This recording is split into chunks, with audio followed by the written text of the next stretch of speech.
fat, juicy and wet. Blackpink's Rosé at Lady Gaga na may kani-kanilang collab with Bruno Mars, magkasama naman sa bagong party single ng film singer. This time, kakolab ng trio, ang American rapper na si Sexy Red.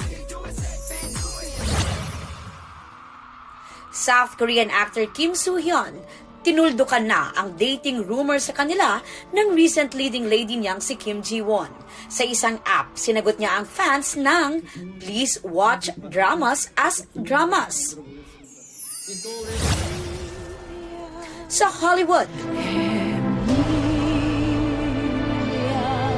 nakatanggap ng 13 nominations ang musical crime drama Emilia Perez sa 97th Academy Awards. I promise. Sinundan niya ng The Brutalist at Wicked na may tig-10 nominasyon. Sa March 7 ang award ceremony. Meanwhile, nasa Iloilo na ang cast ng Prinsesa ng City Jail para sa Dinagyang Festival. Present sa Kapuso Mall Show sina Allen Ansay, Will Ashley at Denise Laurel.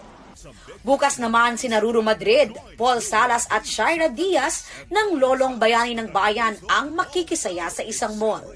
Habang nasa Festive Walk Iloilo, sina Jillian Ward, Yasser Marta and Michael Sager ng My Ilonggo Girl.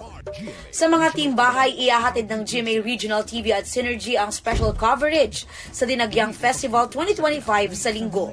May live streaming yan sa website ng GMA Regional TV. May updates din sa social media pages ng GMA Regional TV, GMA Regional TV News at GMA Integrated News. Aubrey Carampel, nagbabalita para sa GMA Integrated News.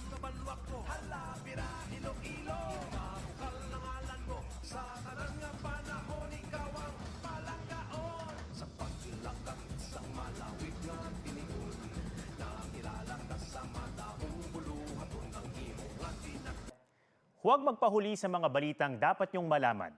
Mag-subscribe na sa GMA Integrated News sa YouTube.